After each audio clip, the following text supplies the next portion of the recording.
7 ജില്ലകളിലെ തദ്ദേശ സ്വയംഭരണ സ്ഥാപനങ്ങളിലേക്കുള്ള പോളിംഗ് തുടരുന്നു. പ്രശ്നബാധിത ബൂത്തുകളിൽ ശക്തമായ പോലീസ് സുരക്ഷ ഉറപ്പുവരുത്തിയിരുന്നു. രണ്ടാം ഘട്ട വോട്ടെടുപ്പ് മറ്റന്നാൾ. ബീപ് ശബ്ദം കേൾക്കുന്നില്ല എന്ന BJPയുടെ പരാതിയിൽ എറണാകുളത്ത് മുടക്കുഴ ഗ്രാമപഞ്ചായത്ത് ബൂത്തിൽ വോട്ടിംഗ് നിർത്തിവെച്ചു. പിന്നെ അധികൃതർ ഇടപെട്ട് പ്രശ്നം പരിഹരിച്ച് വോട്ടിംഗ് തുടർന്നു. കുറ്റിച്ചൽ കോട്ടൂർ വനത്തിൽ തിരഞ്ഞെടുപ്പ് ജോലിക്കെത്തിയ പോലീസുകാരന് പാമ്പ് കടിയേറ്റു. നെയ്യാറ്റിൻകര പോലീസ് സ്റ്റേഷനിലെ അനീഷിനാണ് കടിയേറ്റത്. വിധി അറിഞ്ഞതിനു ശേഷമുള്ള നടൻ ദിലീപിന്റെ ആദ്യ പ്രതികരണം മഞ്ജു വാര്യർക്കെതിരെയും സന്ധ്യ IPSനെതിരെയുമായതിൽ വിവാദമുയർന്നു. ഇതിന് മുകളിലും കോടതികളുണ്ടെന്ന് അന്ന് കേസന്വേഷിച്ച IG സന്ധ്യ പറഞ്ഞു. എന്നാൽ അന്ന് കോടതി ചോദിച്ച ചോദ്യം ഇപ്പോഴും അവസാനിക്കുന്നു. പൾസർ സുനിക്ക് പിന്നിൽ ആരായിരുന്നു? നടൻ ദിലീപിനെ വെറുതെ വിട്ട വിധിയിന്മേൽ അതിജീവിത പ്രതികരിച്ചില്ല. എന്നാൽ ഇങ്ങനെയൊരു വിധി പ്രതീക്ഷിച്ചതാണെന്നും ഇതിനപ്പുറം ഒന്നും സംഭവിക്കാനില്ലെന്നും ഡബ്ബിംഗ് ആർട്ടിസ്റ്റ് ഭാഗ്യലക്ഷ്മി പ്രതികരിച്ചു. ഇതേസമയം കോടതിയെ ബഹുമാനിക്കുന്നുവെന്ന് അമ്മ ജനറൽ സെക്രട്ടറി കുക്കു പരമേശ്വരൻ പറഞ്ഞു.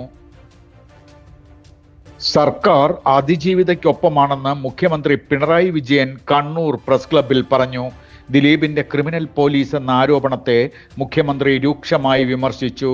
RSSും ജമാഅത്തെ ഇസ്ലാമിയും നുണപ്രചരണം നടത്തുന്നുവെന്നും അദ്ദേഹം പറഞ്ഞു. കേരളയിൽ സംസ്ഥാന സർക്കാർ ഉപേക്ഷിച്ചിട്ടില്ലെന്ന് പിണറായി അറിയിച്ചു.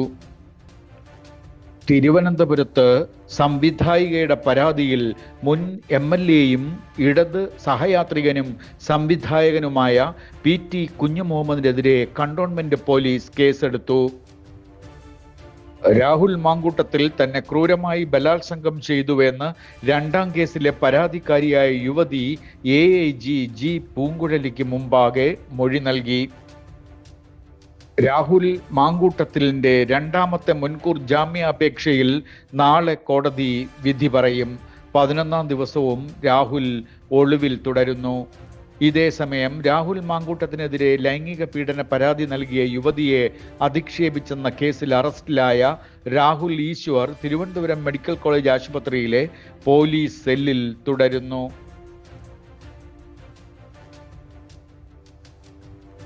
നെയ്യാറ്റിൻകര അതിയന്നൂരിൽ മദ്യപിച്ചെത്തി സ്ഥിരം മർദ്ദിക്കുന്ന പിതാവിൽ നിന്ന് രക്ഷപ്പെടാൻ 9ാം ക്ലാസ്സിൽ പഠിക്കുന്ന പെൺകുട്ടി ആത്മഹത്യയ്ക്ക് ശ്രമിച്ചു. അച്ഛൻ പ്രബോധ് ചന്ദ്രനെ പോലീസ് കസ്റ്റഡിയിലെടുത്തിട്ടുണ്ട്. ജാതി അധിക്ഷേപം നടത്തിയെന്ന പേരിൽ കേരള സർവകലാശാല സംസ്കൃത വിഭാഗം മേധാവി ഡോക്ടർ CN വിജയകുമാരിക്ക് നെടുമങ്ങാട് SC/ST കോടതി ജാമ്യം അനുവദിച്ചു. സംസ്കൃതത്തിൽ പരാതിക്കാരൻ വിപിൻ വിജയന് ഭാഷാ പ്രാവീണ്യമില്ലെന്നായിരുന്നു അധ്യാപികയുടെ പരിശോധനയിൽ കണ്ടെത്തിയിരുന്നത്.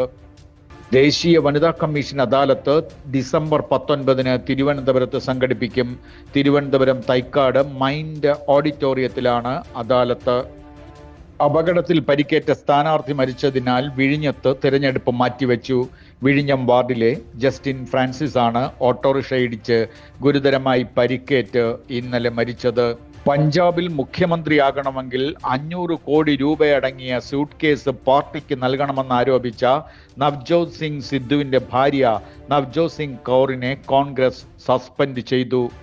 PM ശ്രീ പദ്ധതിയിൽ ഒപ്പിടാൻ ഇനി തമിഴ്നാടും ബംഗാളും മാത്രമേ ഉള്ളൂ എന്ന് കേന്ദ്ര വിദ്യാഭ്യാസ സഹമന്ത്രി ഡോക്ടർ സുകാന്ത് മംജുദാർ പറഞ്ഞു.